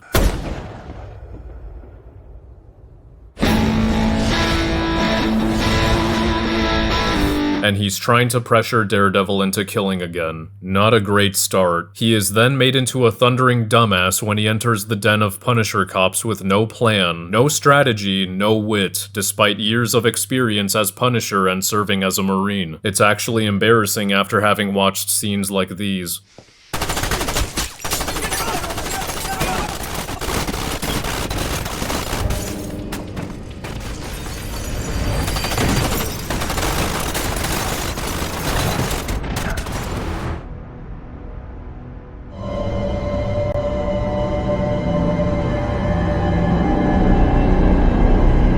Tell me who they are. No, they, him, it's one man.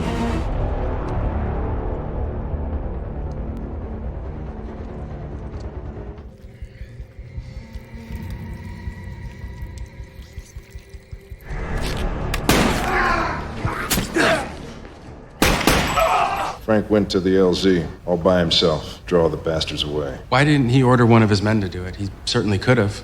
Not his style. So the men hear the firefight break out. Next sound they hear is the helos, the helicopters. They get to the landing zone, you know what they see? Frank Castle, standing there, grinning. 32 moos surrounding him, all dead.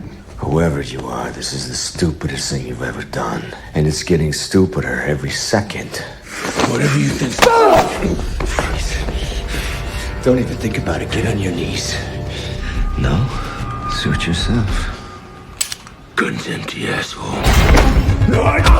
And once he's inevitably captured, he doesn't even use the cops' idiocy to his advantage. I lost a lot of guys because of you today, and I'm hoping that this is fucking worth it. Listen, Frank, everything that you do, you can do that with us. It'd be an honor to serve with you, Frank. Instead of playing into this and accepting their offer so they can untie and arm him, Frank belittles and taunts them, which leads to more beating and his incarceration. And if their goal was to recruit the Punisher, why the fuck would they hold a gun to his head after having identified him? Oh shit.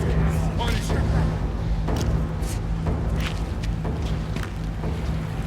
Yeah, threatening his life is one sure way to convince him. And don't tell me getting thrown in a cage was Frank's plan all along so he could just escape. Because 1, he had no idea he wasn't just gonna get capped after rejecting the cops. Why didn't they, by the way? They have no use for him now and Fisk would absolutely want him dead. Frank poses a huge risk to his life and he literally called for the death of all vigilantes earlier. They're gonna go out there and hunt down not only Poindexter, but all vigilantes! And 2, Frank had no idea there would be this dumb fuck guard who is stupid enough to fall for his nice guy act and accept his handshake. What, does he think he's in the mayor's cage for fun and not because he's dangerous and killed part of his task force?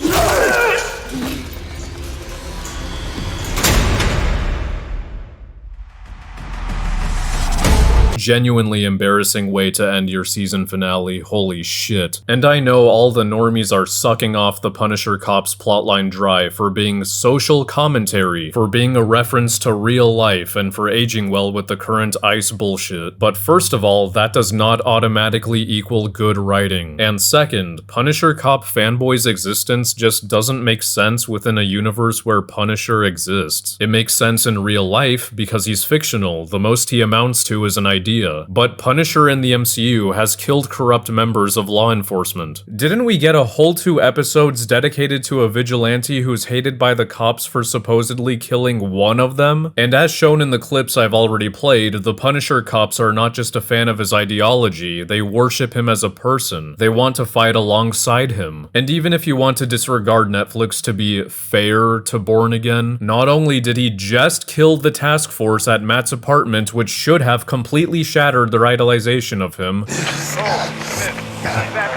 Frank Castle's here. But the cops meat-writing Punisher is directly at odds with meat-writing Fisk. You know, the guy who is extremely anti-vigilante and personally called out Punisher. We know how to take care of ourselves. We don't need a gun-toting vigilante who wears a skull on his chest. So if these are the same guys who would dive off the Chrysler building for Fisk, then why do they feel the need to get Punisher on the team when Daddy says he wants him gone? Isn't it really bad optics for Fisk to allow his personally appointed task force to rep the logo of the most violent vigilante? And third of all, if you want to watch fictional media that's aging well with current US politics and is actually well written, watch Andor. Since I want to focus on the overhaul content, you know, the amazingly written episodes that saved the show, I'm skipping along to episode 8. So Fisk calls for Dex to be moved from protective custody to general population, with the expectation that the inmates there will do the killing for him. Matt is notified of this because Dex wants to talk to him. And this is what gets Matt to suspect that Dex wasn't there to settle an old score that night. You know, we moved Poindexter into general population. We missed something, Jerry.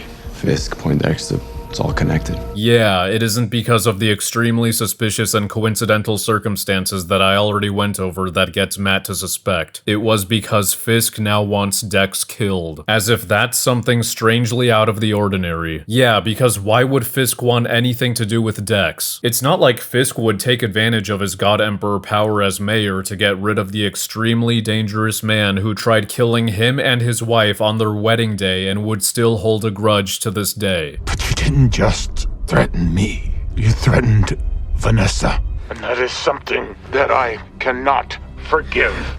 Why does Fisk want you dead? Gee, I fucking wonder, Mudrock. So Dex heavily implies he did it on Fisk's orders, but he won't spill any specifics unless Matt gets him out of Gen Pop. You want to know if Fisk hired me? I can tell you, but I need to be outside. I don't trust you for a second. Gee, if only Matt Mudrock had a superpower he's used countless times throughout his whole life that allowed him to confirm if Dex is lying or not. And it's not like they just chose not to show us the heartbeat perspective like they usually do. When Dex says, "I'm not lying," Matt immediately smashes his face into the table. There was no time for him to hear changes in the heartbeat, so yeah, he just didn't use his superpower. I'm not lying. Hey, guard! He started smashing his face against the table. Crazy asshole. It seems Born Again fans couldn't even agree on the reason Matt did this, but one of their answers lacks any thought behind it. It's hilariously bad. Then again, it could have actually been the writer's intention. I wouldn't put it past them. But I can't get into the whys without going over what happens next. If you've been paying attention, Dex has been wearing hand restraints anytime he's out of his cell. You know, obviously, and he's wearing them in this scene. He's then taken to a medical room to get his head stitched up. Can you spot the difference?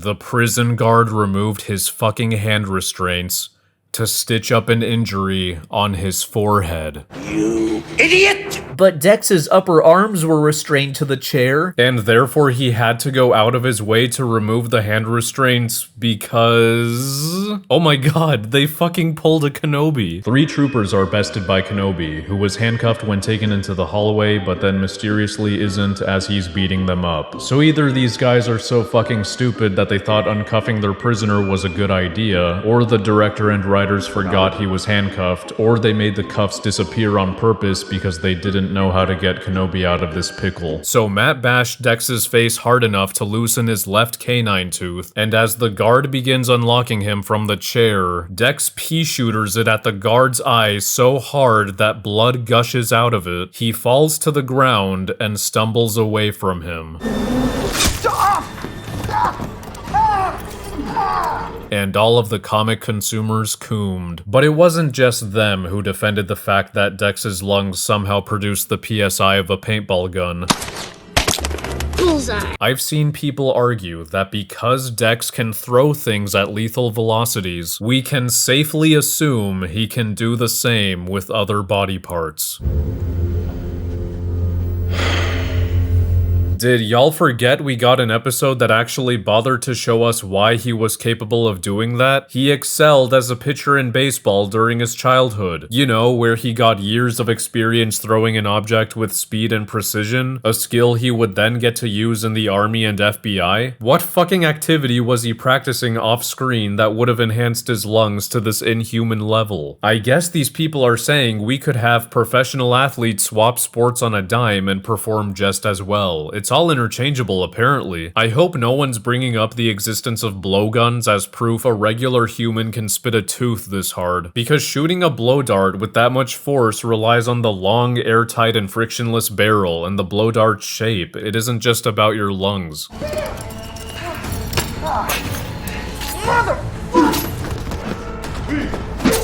Okay, let's actually walk through how we got here. The guard thinks Dex started bashing his head on the table by himself, so he takes him to a doctor, but he took him with zero backup despite thinking this mass murderer just had a manic outburst, and despite planning to remove his hand restraints for no fucking reason. And speaking of, I don't see the hand restraints anywhere in the medical room from any of the angles they show us, meaning the guard removed them before they even went inside. You know, the type of room that contains scissors and scalpels. Sharp objects that should not be remotely accessible to crazy psychopaths. So there's major idiocy happening before the scene even started. Then Dex sits down, the arm cuffs are locked on him, Doctor patches him up, and once the guard unlocks the first cuff, that's when Dex shoots out the tooth. But again, his hands are free, and the restraints weren't going back on them until he leaves this room, meaning he didn't even need to spit his tooth in the first place. He could have just waited until both cuffs were ear off, and then stab away with the scissors that both the doctor and guard moronically left within his reach. But yeah, I'm just a guy who hates fun because I can't look past how sheer dumbassery allows a villain to escape prison and directly influence the rest of the plot. And look, the lighting turned blue. This is called cinema. Dex then puts on the guard's uniform, and there's just a bus waiting for him and the other officers to be driven to Fisk's Red Hook ball? The ball already started. Why wouldn't the entire security detail already be there? Especially for when the Fisks are at their most vulnerable when presented as the hosts. Because that happened before Dex was even done getting patched up. I guess Fisk just wasn't satisfied with the security and task force he already had there if he's pilfering guards from a correctional facility this late into the event. And how did Dex even know this dance was happening to begin with? It is of no concern. All of these cosmic contrivances allow him to position himself to easily snipe Fisk, and the attempt on his life leads to the bullshit in episode 9. By the way, we get another moment that belongs in the Obi-Wan show, where a journalist disguised as a waiter, who presumably premeditated this, tries snapping photos of Fisk, and the fucking idiot left the sound and flash on. He doesn't panic or hide the phone after the first pick. He doesn't care. Hell, he doesn't even react when Fisk is clearly staring at him. He also decided to bring his press ID, even though he's undercover. There's no pictures inside, but you knew that, right? Don't fucking act impressed inside either. Dumb fuck. He deserved to get his hand deep fried. With that out of the way, I can now circle back to the reasons people confidently claim as to why Matt beat Dex's shit in. Matt's overwhelming rage getting the better of him and making him lash out on Dex, inadvertently giving Dex exactly what he needed to escape is peak writing. I can't wait to see how miserable this makes him. I don't see how you figure this was simply a moment of rage when Matt immediately notifies the guard of the head bashing to take Dex away despite trying to get answers. You are right now implying Matt wasn't trying to get him out of Gen Pop, meaning he just gave up on Dex being a source for answers and expects him to be killed by the other inmates after this. Matt wanted Bullseye free. He freed Dex. Hashtag Daredevil born again. Matt doesn't react when he hears Dex has escaped. Vanessa is scared. Fisk is taken aback and sort of oblivious to the situation. Matt just doesn't react, like he was expecting it. Matt cares more about the one who ordered the hit than the one who shot at this point. Bullseye tells him that the answer dies with him if he is killed, and he also said that he needs to be on the outside for the truth to come out. So this is the one I mentioned has no thought put into it, because it means Matt somehow knew Dex has superhuman lungs, somehow knew Dex would understand this is what he wanted him to do without telling him, and somehow knew the guard was going to remove his hand restraints for no reason. Because remember, this plan failed if he didn't, even with a successful tooth spit. Matt is also banking on Dex successfully exiting the prison premises without getting stopped or recognized, and banking on Dex staying put instead of going on the run or into hiding. He didn't even tell him where they should meet up to discuss Foggy. Matt then slams his head, to which Bullseye says, "Thank you for helping me." Matt says, "Fuck you," but I think there is a lot conveyed in that. I think there is more than just anger. Now that Matt knows Bullseye wasn't acting on his own, he cannot simply let him die. That also sort of aligns with you cannot let the worst of your enemies die. This also applies to Matt saving Fisk. It is not the first time Matt uses Dex. He did in the season 3 finale and he was at his low there. Now he is at his lowest. No anchor nor family to ground him. And guess what? That's one of my problems with the season 3 finale. We are not defending one issue by pointing at another again. So, you're telling me Matt Mudrock, the guy you are currently claiming is adhering to this "you cannot let the worst of your enemies die" moral, and the guy who felt like he lost the privilege of being Daredevil in episode 1 because he tried killing a guilty man, is now okay with giving a man ammunition to kill innocent people to get out of prison. Or what? Does he think Dex is gonna ask the guards nicely if he can leave? And then we have the issue of whether or not Matt was expecting Dex to show up to the dance, because like Angel says, he doesn't react to his presence, and like I said, he didn't even give Dex a meetup point on the outside. So, assuming Matt was expecting it, what possible reason, from his perspective, would Dex crash the party other than to kill the Fisks? What, does he think Dex is gonna come here for a cocktail? So, we have Matt, you cannot let the worst of your enemies die, Mudrock, allowing Dex to escape with the expectation he will kill the Fisks. But Madvocate, I hear you clamor. he wanted Dex to take a shot at Fisk so he could take the bullet for him. It's part of a genius strategic plan to give his secret identity immunity from being exposed by Fisk. Yeah, let me shut this dumbass theory the fuck down, because what if Dex aimed for the head? Matt ain't blocking that shit with his. Why the fuck would he go for a chest shot when he knows Fisk wears protective gear? I mean, the place is crawling with security, and Dex is literally taking the place of a balcony sniper. Kinda tells you Fisk is currently overindulgent with his safety. What if Dex went for another shot instead of fucking freezing up and staring? What if Dex didn't even know about the ball? Great plan you got there, counselor. Another thing that doesn't support this theory is Matt tells Frank he doesn't know why he took the bullet for Fisk. If you're gonna argue he wanted to be mysterious and ominous for drama purposes, he could have still said something like, to protect myself, and left it at that. So in conclusion, Matt giving Dex head with the intention to get him out of Gen Pop and back into protective custody is the answer that does the least damage to his character. Of course, Season 2 can always confirm the contrary and fuck this episode even further.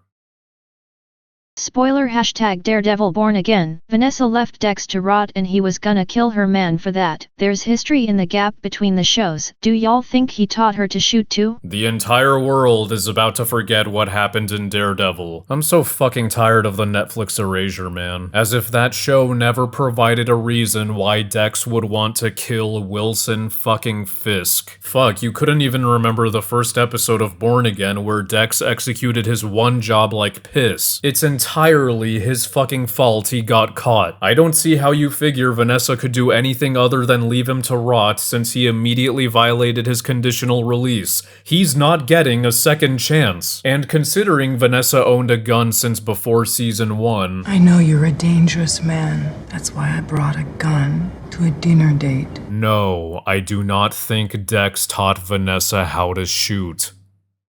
In episode 9, Matt wakes up in a hospital accompanied by Kirsten and Heather. After getting confirmation Fisk survived, he immediately asks, Poindexter? He's still at large. Dude, you're supposed to be blind with no reason to believe Dex had escaped prison nor has a reason to kill Fisk. Heather knows nothing about their pasts apparently. But don't worry, him asking about Dex doesn't raise an eyebrow whatsoever. Fisk wants not Wesley to kill Matt Mudrock in his hospital room because... Imagine if our fearless lawyer from Hell's Kitchen were to succumb to his wounds. Wounds he sustained by trying to save the mayor. I was gonna say no one is going to believe a blind man knew where the shooter was and knew where they were aiming and knew where Fisk was standing. If anything, this sounds like Matt accidentally danced his way in front of Fisk at the last second, but everyone is fucking stupid in this universe, so I guess that'd be consistent if they did believe it. Fisk. He saved his life. Are you kidding me?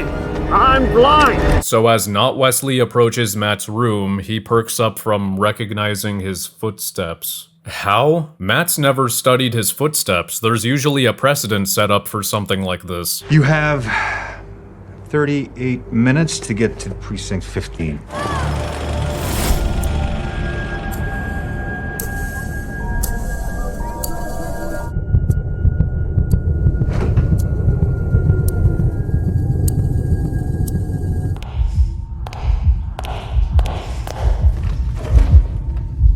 The only times he's been around Not Wesley is when he sees Fisk in person for the first time, a time he definitely wasn't studying him, when he delivers Fisk's invitation to the ball, a time that caught Matt completely off guard somehow and left him too shocked about his connection to Heather to be studying him as he leaves.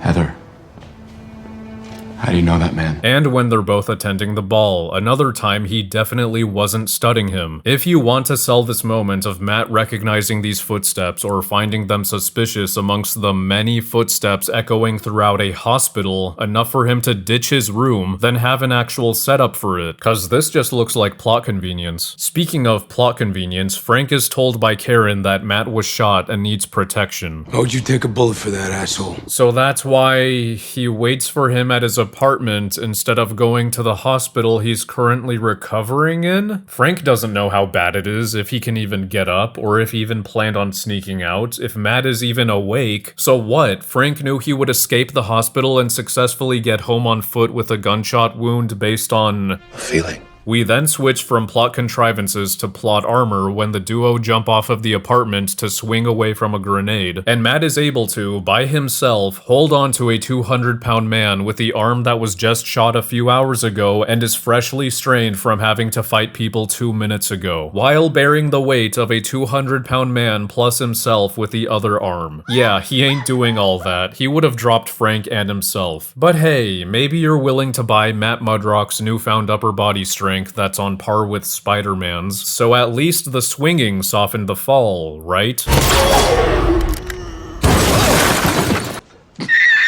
This is a car that's only a few meters away from the building, and the only things Matt could have grappled onto would have been at the same distance, meaning they only completed half a swing before landing on the car. They were on the 5th floor, the same height Bullseye was thrown off of, so they're dead. Or at the very least, entirely crippled. I mean, we're gonna get some kind of long-term consequence to this, right? You're an asshole, Frank. Oh. They can just walk it off, and you snot-nosed comic stands can't even point to a metal spine to defend this one. And then another switch from plot armor to plot contrivance happens when fucking Karen shows up. Call Frank, huh? I heard Poindexter escaped. Frank and hopped on a plane. This is all happening the same night Matt got shot, mind you. Heather called Kirsten to tell her about this, who I'm assuming called Karen, and that's how word got out so fast. But even then, Karen, who was in San Francisco, managed to book a flight to either JFK or LaGuardia, which is about 6 hours at the fastest, not including getting to the airport, airport travel, security check-ins, wait time, and potential delays, and then managed to rent a car and drive to Matt while there's a city-wide blackout which would delay her travel even further. And then you have to consider that just like Frank, Karen should have expected Matt to be at the hospital, not his place. She also had no reason to assume he'd get up and escape or is even well enough to do that. So, add on the time it took for her to go to the hospital, find out Matt's not there, and then drive to his place. Unless she was also on Frank's baseless wavelength and had a feeling Matt would go there. Yeah, all of this shit ain't happening. So, he went after Matt Murdock, not Daredevil. It's bold even for Fisk. Is it though? There's a criminal I've employed, a lawyer, Matthew Murdock. NYPD has been advised. Citywide photo. Suspect Matthew Murdock to be considered armed and dangerous. Already talked about how easily finding the Red Hook charter in storage damages Matt's character. Already talked about how Punisher walking into the pig pen with no plan or brains damages his character, leaving us with the conclusion to Born Again Season 1. Earlier this episode, Commissioner Gallo told Fisk's political advisor Sheila that he's gonna go straight to the governor and state Supreme Court tomorrow morning and report all of Fisk's illegal dealings and wants her support, because he thinks she's one of the few sane people left circling Fisk. She says she can't physically go with him, but can put in a word, then immediately rats him out to Fisk. I don't know why Gallo thought he could trust anybody when, like I mentioned before, he thinks Fisk never stopped being Kingpin from the get-go, the name he coined while extorting the FBI to no one's knowledge, and is one of the 5 people in New York who actually remembers what he did in the Netflix show. Like I mentioned earlier, Fisk literally blackmails him like the old days in episode 2, and none of this is enough to make him think Fisk's right-hand woman could have been threatened into absolute loyalty, and then he allows a highly suspicious Punisher cop to drive him instead of his usual driver. Just take me home, Mario. Mario got sick. It's fresh ink, huh? You part of the task force? If your personal driver who routinely takes you home got sick, don't you think he would have messaged you this in advance? Also, at the Red Hook ball, the Punisher cops intimidated Gallo into silence. They literally cornered him into not pressing charges on the one who deep-fried that dumbass reporter's hand. Because in case you haven't noticed, I don't answer to you anymore. This is what you... But of course, without Gallo not even trying to keep himself safe in the slightest, we don't get the gory scene everyone coomed over where Gallo turns into jelly. Hope they keep his strength consistent in Born Again. Yeah, I guess I did say that. Yep, they did it. Honestly, his head should have caved in sooner with that Hawkeye strength. Oh, that reminds me, back in the Hawkeye days, there were fans who actually noticed Fisk's strength and durability were greatly dialed up, so they theorized he took a black market super soldier serum after season 3. Yeah, that was never fucking revealed, and don't tell me it simply happened off-screen and they chose not to exposit this important life-altering event. Anyway, it seems kind of stupid to kill the fucking police commissioner in such a traumatizing way in front of so many people. He's literally doing this because he doesn't want his illegal deeds leaked. They're even grossed out by it. They don't think this is cool, man. And it's not like he needs to make a statement to his task force. They're already loyal to him as it is since he lets them do whatever they want. Twisting the commissioner's fucking jaw off and leaking his head meat all over the floor could turn one of them into a Hoffman or Nadim. What the fuck am I saying? It's not like that held up in the end. It's why my husband was acquitted. In Matt Mudrock's neck of the woods, he scouts Red Hook with Karen and tells her they need an army to take the city back. Foggy believed in you. Behind the mask, behind your eyes. He knew all of it. All of it. He knew you. Apparently not. Maybe I didn't want to give you an excuse. So they put a team together consisting of Josie, the detective chick, Acme Brand Mahoney, and 4 cops. Resist, rebel, rebuild, he says. And then this ugly shot of him standing there like my son in the doorway after shitting his pants holds right before cutting to credits.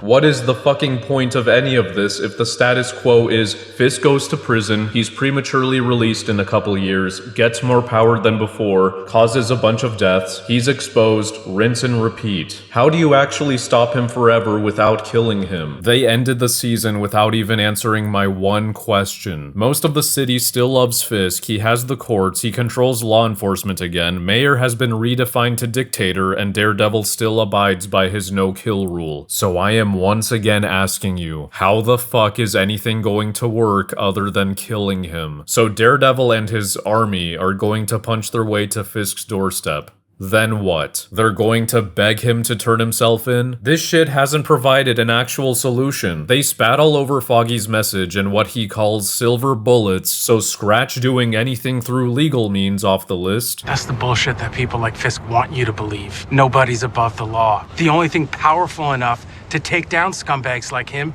is the law. It's the silver bullets to take down Fisk. The whole FBI corruption scandal, Agent Nadim, all that. It's why my husband was acquitted. They spat all over the idea that exposing Fisk will ruin him in the eyes of the city. Maybe it won't hold up in court, but if we put this out there, it'll make Fisk's life a living hell. 53% of New Yorkers, Wilson Fisk has been elected the 112th mayor of New York City. They spat all over the idea that Fisk can redeem himself because he went straight back to building his criminal empire after season 3. He has Asmongold locked in a basement before this show even starts, and the theme of this season is people can't actually change. Matt's mad because he believes that everyone deserves a shot at redemption. Except Fisk. Everyone. None of my men have ever held their own with him like that. You did better than even I expected. I handled Armand like you asked. My fiancé is taking the fall for Sloan. 2 things shone bright and clear inside me. What we could do for this city. I would have to step away, and anything I was involved with could never be perceived as illegal.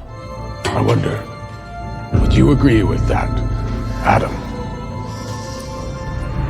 You never stop being Kingpin. You can't. So, where the fuck do you go from here, narratively and logistically? It's definitely gonna be another expose that gets Fisk dethroned, but thanks to what I just listed, I have zero investment or reason to buy into any of it. After all, Fisk got out of prison before, he can just do it again. This show has destroyed any sense of finality to this conflict. I genuinely don't understand how people are excited for the sequel. Hey Madvocate, Jessica Jones is back! Claire Temple is back, that means Luke Cage has gotta be back. The Hand is back, that means Elektra's gotta be back. Foggy flashback, that means he faked his death and is in witness protection. Brett Mahoney is back. Bullseye is getting a redemption arc and working with Daredevil. There's a parallel to ICE killing innocent civilians. More Trump allegories. God, people actually want Foggy and Elektra to be resurrected, and somehow pushing back on that for being ridiculous in any possible context, or for simply wanting stakes means you're just a miserable fuck. Like, of course I don't want a dead Foggy, but they did it, and they chose to make that the reason Matt breaks his no-kill rule and hangs up the cowl. A fake-out death means he was character assassinated for nothing, and I'm sorry, I'd rather not have them undo one of the reasons Matt goes through his crisis of faith in season 3, his most cathartic arc yet. And come on guys, Elektra would be hilariously overstaying her welcome by returning. I have died before. You want to talk about parallels to real life? How about this? Why should we give a shit about New York turning on Fisk in season 2 and getting saved from his anti-vigilante administration when that's literally what 53% voted for? That was his only talking point in his campaign. Nobody was tricked, and the task force is just him enforcing it. What, did the public think all vigilantes would quietly retire as soon as he was elected? No violence required? What took you so long, idiot? By the way, hi Sheev, I'm issuing an official apology to you for putting you on blast for refusing to watch season 2 even though you said you would if your video did well. Now that I'm in your shoes, fuck that. This shit was miserable to revisit. And to everyone still saying, Season 2 will be so much better because they weren't forced to Frankenstein 2 shows together, and Wilson Bethel says Season 2 will be better than the birth of your first child. How many times do we have to teach you this lesson, old man? Feige had his chance to save the best MCU project and he fucking blew it. The Flash may be worse, but it's less depressing watching a show I haven't liked since day one than watching one of my favorites devolve into this. Because fuck Superman 2025, Netflix's Daredevil was my hope core, and Born Again decided to piss all over it, so I ain't giving future prospects of this character the time of day. Good luck with your slop.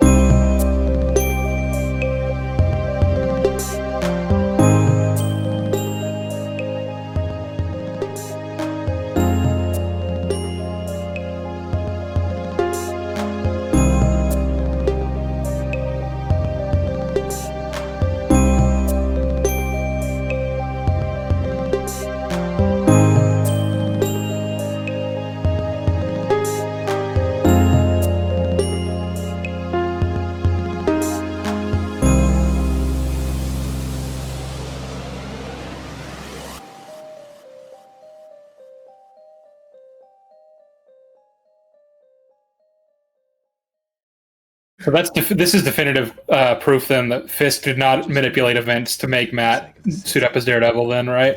Yes. I hope so.